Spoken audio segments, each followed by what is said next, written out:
Ang susunod na trailer ay rated H for honest. Mula sa umaastang Queen of Horror Chris Aquino, balikan ang dalawang classic horror duology na tinakot ang buong Pinoy. Pero kung saan ang nakakatakot sa lahat ay ang sigaw ni Chris.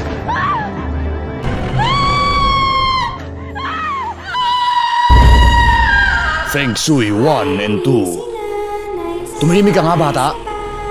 Kilalanin ang isang Feng Shui protagonist. Andyan si Joy na puno ng sadness at si Tanggol na sa movie na ito ay nakangalang Lester, magnanakaw at nasa mahirap na lugar na nauwing big time sa kanyang estranged na tatay na minalas dahil sa kanyang ninakawang Chinese.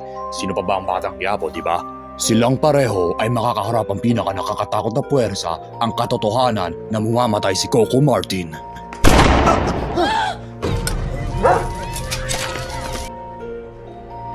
I mean, sino ba yung niloloko nila? Si Coco Martin yung pinag-uusapan natin dito, di ba? Humanda sa classic horror sa Feng Shui 1, ang isang blend ng Final Destination at ang mga pamahiin ng mga inche kung saan ikaw ay mamamatay sa irony na kung Year of the Rat ka, mamamatay ka sa leptospirosis. Leptospirosis daw. Or kung tanga-tanga kang Year of the Rabbit, masasagasaan ka ng rabbit-branded bus. Oh, what a coincidence! Rabbit bus liner din ang nakasagasa. Or kung ikaw ay Year of the Horse, mamamatay ka sa Red Horse cases.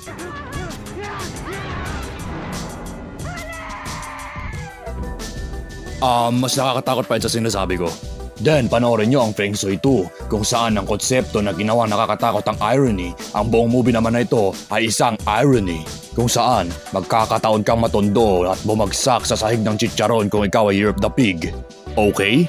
Or magkataon kang mamatay sa fire extinguisher na may tatak na rabbit? Okay? Or maaksidente ng normal pero nagkataon kang tumama sa truck ng ahas? Talaga yun na yung nakakatakot na magagawa nila? So gustuin ko pang makain ng ahas dun sa Robinsons eh. Kasabay nga sila ng Metro Manila Film Festival eh. Kulang na lang ay may Year of the Dragon dito at binugbog sila hanggang kamatay ni Bruce Lee. So panoorin ang Pinoy favorite horror movies na pwede nang matawag na pinaka-nakakatakot na motion picture ng Pilipinas or ang pinaka-nakakatawang horror movie ng Pilipinas. Grabe, ginulat ako nun ah.